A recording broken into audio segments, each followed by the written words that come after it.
You got to understand, for us, traveling outside the city limits is kind of a bold experience. But you make this trip on your bike by yourself, you know, several times a year. You know, you gotta have to take a little risk when you travel and just do it and hope things work out. And I'm still around, no bullet wounds, no stab wounds. I think it was a lot of the fear-based media that we used to get fed. Yeah.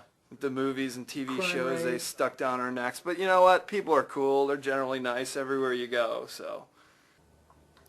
Like, where were you guys? What did you guys do when the shit went down? If you're like everybody else, you hid out. I was out there working, you know, and whatever it was, whether we're all alive because we didn't have we have some genetic thing that saved us from the virus, or it just happens to be lucky. I was out there, you know, being a public servant. It was out of control, that it was beyond our control. You know, and there's a whole difference between out of control and beyond control. Out of our control and beyond our control. And I saw the insanity. I saw people ripped from their families. I saw people committing suicide. I saw people, I think that I was mad at everybody for moving on too fast, for not taking the time to mourn the passing of an entire world You don't think other people mourned it or felt sad about it? I think they did, but I think that the head that I was in, I wasn't accepting that they were there, that they were really there. You know, Mary tried to tell me a few times that I needed to let go and to move on, and that you know, you have to do that in your life anyway. You know, your kid dies, somebody you love dies, your mom and dad die. You know, if you're gonna hold that in for the rest of your life, you're gonna be a cripple. You know, and I fucking learned it out there. Our Highway 1 on the coast here has fallen in the ocean after the rainfalls 4 years ago. So it'd be pretty hard to negotiate on a bike. Where we leave the Golden Gate Bridge and we head off into the wilderness, we've got those 4 or 5 days camping, and we're not going to have that many supplies. But if you guys want to take a half day out and go fishing or hunting, this is a very fertile area. Hike up here to Jenner, and then we can canoe up the Russian River to Windsor, and there's a bike shop in Windsor and also another big one in Healdsburg. And then Just it's spend only, maybe a 2 week, days. a week or so up in Mendo, just meeting people, interviewing people, and I guess ride bikes all the way back down 101. This will actually be my first time outside the city in 12 years, and Wow. I got to tell you, I'm a little nervous about it. I'm a little scared.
So Ed, you tell me a little bit about this piece that you're working on right now. What is it? It's a feast dish that's styled after a northwest coast, like a war canoe. The native people had these very elaborate feasts and dances and ceremonies that used a lot of different carved bowls, masks, totemic things.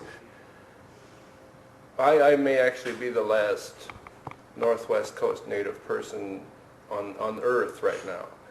This would be a perfect time for me to restart or rekindle the traditions that essentially, except for what I know, have been lost. So I figured, what the hey, I got a lot of time, I got tools, I got wood. Whenever I want to get a sack of flour or something, some of the things that are pretty difficult to get, I can present some small piece or something to someone and pretty much get whatever I want. So,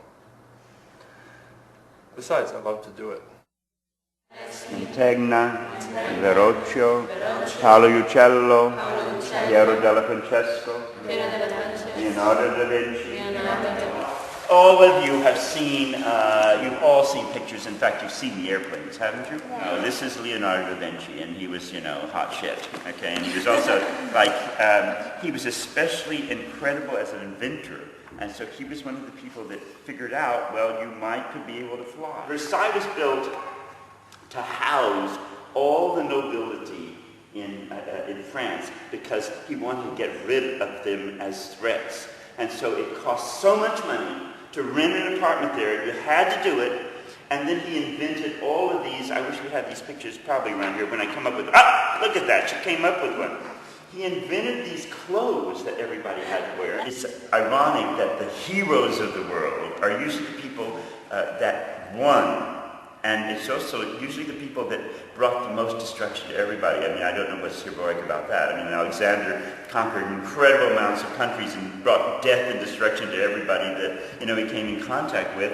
Napoleon, same thing. And you have somebody like the Spanish that they came to the New World, they discovered the New World, and then, of course, they were looking for gold. And they also believed that they were on God's side, and there was a little funny thing about their ideas about religion. They believed in love and forgiveness and kindness, but they also believed that if you weren't Christian, then they had a right to do anything they wanted to you. In fact, basically hack off your head and kill you and destroy you. So check this out. This is why it's a little hard to push this damn thing. The it's totally rollers fell out inside the casing here and have been wearing against the shaft.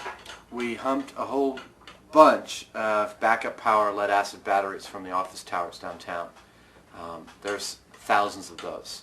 They weigh about 900 pounds apiece, but it's more than sufficient to run this building. One is more than sufficient to run this building all night long, and we got 4 families in this building. There's enough solar panels to keep us going probably for 20 years. We've worked out a storage space for them. Christine found it last week, and as long as they're well kept, they don't deteriorate. It's just if they break, they're garbage. I think I nailed this thing.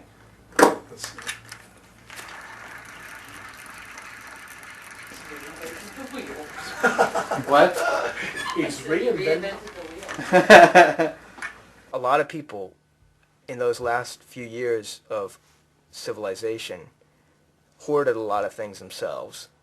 They took a lot of things underground into houses. I happen to have a knack for recognizing those kinds of houses, those kinds of places. I have a nose for it. When you walk into a house that was sealed in the last couple years of the plague, you can crack the door or a window and it pops almost like it pops like a vacuum seal.